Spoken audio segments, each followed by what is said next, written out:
सभी नमस्कार। आज हम मौजूद है जनपद हरदोई के नॉर्मल स्कूल ग्राउंड में, जहां पर 29 तारीख को महाराजा बिजली पासी की जयंती के उपलक्ष्य में भाई चंद्रशेखर आजाद जी और भीमा रतन जी का आगमन हो रहा है। तो यहाँ पर हमारे तमाम कार्यकर्ता मौजूद हैं।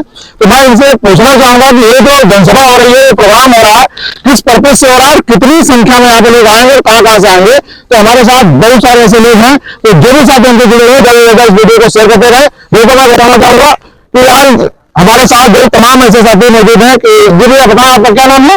मेरा नाम महेंद्र फौजी है। महेंद्र फौजी जी, तो आपसे हम एक सवाल करेंगे। जिस तरीके से चंद्रशेखर आजाद जी लगातार बहुजन जोड़ो यात्रा निकाल रहे हैं, उसी बीच में एक बागेश्वर धाम के जो धीरेन्द्र शास्त्री जी वो अपना हिंदू राष्ट्र बनाने की यात्रा निकाल रहे हैं। तो इसमें क्या हो सकता है? हिंदू राष्ट्र बनेगा या बहुजन समाज का जो है आपका सिस्टम रहेगा?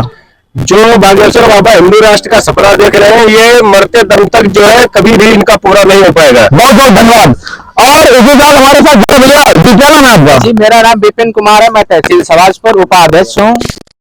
जनपद बहुजन महासंकल्प रैली का जो आयोजन किया गया है, इसका मुख्य पर्पज क्या है? इसका मुख्य पक्ष यही है कि भैया को भारी संख्या में यहाँ पर हम लोगों को उपस्थिति देना है और आने वाले समय में 2027 में अपनी खुद की सरकार बनानी है यहाँ पर मुझे। देखिए दोस्तों, फिर मैं लौट गया हूँ महेंद्र फौजी के पास में। तो जैसा कि आपके बारे में अभी जानकारी मैंने ली थी कि आप एक इंडियन आर्मी में पोस्टेड थे, वहां से आपने ड्यूटी पूरी करके आपने भीम आर्मी क्यों ज्वाइन की? जो है जिस प्रकार से हमने कार्य देखा चंद्रशेखर रावत भैया जी का, और जो वो सभी धर्मों का सम्मान करते हैं, खासकर बहुजन समाज के लिए वो रात दिन कहीं भी कोई भी पीड़ित व्यक्ति होता है, माता बहनें होती है हमारी, तुरंत तत्पर से अपनी टीम को भेजते हैं। जहां नहीं पहुंच पाते वहां वीडियो कॉल से उनको दिलासा देते हैं, न्याय दिलाने का काम करते हैं। तो हमने देखा कि एक ऐसी पार्टी जो हर वर्ग के साथ में खड़ी हुई है और चंद्रशेखर रावत हर जगह पहुंचते हैं, न्याय दिलाते हैं। तो हमने कोशिश किया कि अब भारतीय सेना का, जहां तक इंडियन आर्मी की सेवा करी, अब भीम आर्मी में रहकर लोगों की समाज की सेवा करेंगे। जैसा कि एक और सवाल आपसे करेंगे, जनपद हरदोई के अंदर सत्ताधारी बहुत सारे ऐसे लोग हैं जी, उनके लिए आपका संदेश क्या है? जो वो कई सालों से यहाँ पर जो है जमकर बैठे हुए हैं, लेकिन अब उनको बता देना चाहते हैं, कल से ही उनको पता चल जाएगी, कल से ही उनकी कुर्सी हिलना शुरू हो जाएगी कि अब यहाँ पर बहुजन समाज का जो आगाज शुरू हो गया है। आने वाले 2027 में ऐसा लग रहा है कि यहाँ पर आपको कल ही दिखाई देगा कि कई लाखों की संख्या में आपको यहाँ पर लोग नजर आएंगे और बहुजन समाज का यहाँ पर नेतृत्व हरदोई में आने वाला है, जल्द ही आने वाला है। जी बहुत बहुत धन्यवाद। और हमारे साथ एक और युवा खड़े हुए हैं। जी सर, आपका नाम क्या हुआ? मेरा नाम एडवोकेट मोहनलाल है जी, और मैं यही हरदोई जिले का रहने वाला हूँ।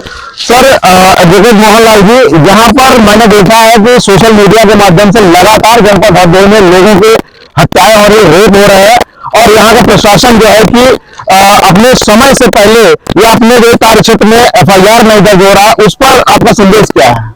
देखिए मीडिया मेरे साथी, मैं सबसे पहले आपका ध्यान रखना चाहता हूँ तो मनीषा वाल्मीकि, दीपू यादव, अभी भी आपने देखा होगा उन्नाव का बगल कुलदीप सेंगर, जो एक नाबालिग का बलात्कारी भी है, उसके बाप का हत्या का आरोपी भी है, उसके वकील का हत्या आरोपी भी है, और भारत की जो न्यायपालिका जिसपे हम बहुत ज्यादा विश्वास करते हैं, मैं खासकर कह रहा हूं भारत की न्याय, जो अक्सर नहीं कहते हैं कि भारत के न्यायपालिका में किसी को प्रश्न उठना चाहिए, और आज जिसको लोअर कोर्ट सजा हो गई, सजा आपका कुलदीप सेंगर को दिल्ली उच्च न्यायालय ने यह कहकर बरी कर दिया, पासपोर्ट की धारा 5 कि वो उस पर लागू नहीं होती कि पब्लिक सर्वेंट नहीं है।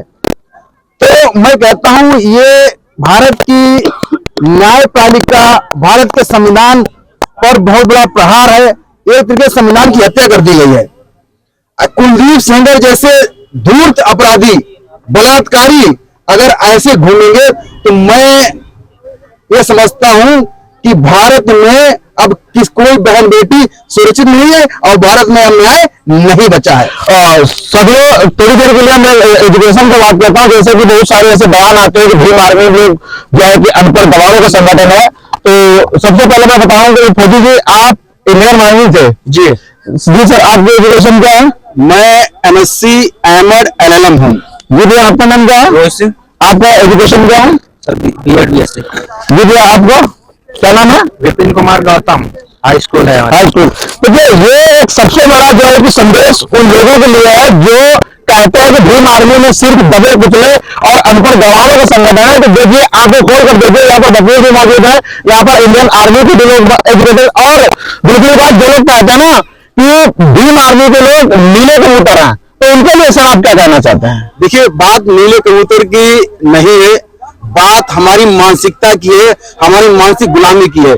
क्योंकि डॉक्टर बाबा साहब अम्बेडकर ने मुझे संविधान तो दे दिया है, लेकिन उन्होंने संविधान सौंपते वक्त बात कही थी कि संविधान, भारत किसी देश का संविधान चाहे कितना अच्छा हो, यदि इसको चलाने वाले अच्छे हैं तो अच्छे से चलेगा, अगर चलाने वाले गलत है तो गलत रहेगा।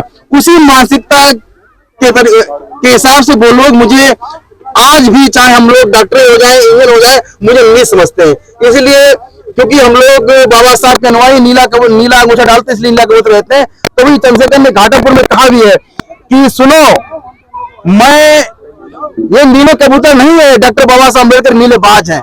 बात एक और कहूंगा कि उत्तर प्रदेश के इस मिशन को कांशीराम साहब ने चलाया, और उस उत्तर प्रदेश की 4 बार उत्तर प्रदेश की मुखिया मायावती जी बनी। अभी कांशीराम साहब को परिवार व्यवस्था की बात हो राजनीति, तो मैं मायावती जी का भी नाम लूंगा, क्योंकि उन्होंने इस मिशन को राजनीतिक लाभ उठाया और मिशन को बर्बाद किया। अभी लखनऊ में जो रैली की, बड़ी रैली की, उस रैली में उन्होंने 15 मिनट भाजपा की जमकर बुराई की, लेकिन उत्तर प्रदेश की पूर्व मुख्यमंत्री मायावती जी को एक बार भी मनीषा वाल्मीकि याद नहीं आई, और पेट्रोस में हरिओम वाल्मीकि याद नहीं आई, और दीपू यादव झांसी उसको गोली मारी उसकी याद नहीं आई, और हमारे देश के सबसे बड़े सीजीआई गवई साहब, उसको जूता फेंका गया, एक मनवादी जातवादी वकील के द्वारा, उनको मायावती जी को याद नहीं आई। तो क्या बहन जी ये भूल गई है कि हमारे समाज पर अत्याचार हो रहा है, और जो सरकार और सरकार के बैठे नेता लोग वो दलाल हमारे समाज पर अत्याचार कर रहे हैं, और उत्तर प्रदेश की पूर्व मुख्यमंत्री इस समाज की वोट से बनी हुई है, और वो उस सरकार की तारीफ पंडारण कर रहे हैं। तो मैं कहता हूं कि हम जिसे मैंने इस उत्तर प्रदेश से मुखिया बनाया, वो आज हमारी रह रहे, वो दलितों की पूर्व मुख्यमंत्री हो गई है, वो दलितों नहीं मनवादियों की हो गई है, मनवादियों को मिलाकर बैठ गई है। तो मैं साथियों में फिर कहूंगा, देखिए अगर चंद्रशेखर भी, जिसके लिए हम आज इस भीड़ में आए हैं, अगर चंद्रशेखर हमारे साथ कंधे से कंधा मिलाकर चलते हैं, हमारे बहुजनों साथ अगर देते हैं, तो ये हुआ पीढ़ी उनके साथ तन मन धन से खड़ी है। अगर चंद्रशेखर ने मायावती जी की तरह भी ऐसा कार्य किया, तो जिस प्रकार से मायावती को अर्श से फर्श में गिरा के दिया, चंद्रशेखर को अर्श से फर्श गिरा दिया लगेगी।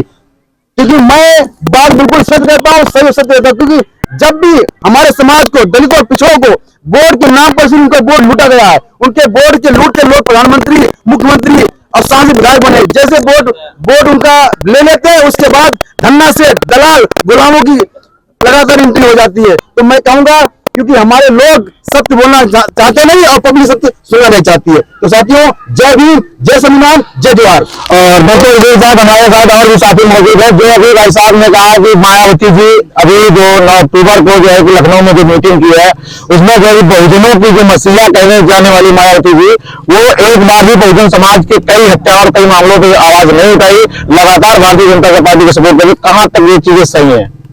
देखो बहन जी का क्या मसला है, उन्होंने जो सत्ता अपनी चलाई है उसमें ज्यादातर मनवादियों को स्थान दिया है। बहुजन समाज ने जो मानवर काशीराम जी के साथ में संघर्ष किया और उनको साइड में कर दिया, तो उनका नतीजा उनको अब मिल रहा है। अब उनको लग रहा है चंद्रशेखर आजाद जी जिस तरीके से एक बार मायावती जी उत्तर प्रदेश में नहीं बल्कि पूरे भारत के अंदर अपना नाम रोशन किया, उसी तरीके से चंद्रशेखर आजाद जी को भी युवा लोग प्रधानमंत्री, राष्ट्रपति, मतलब जो मुख्यमंत्री बनाएंगे?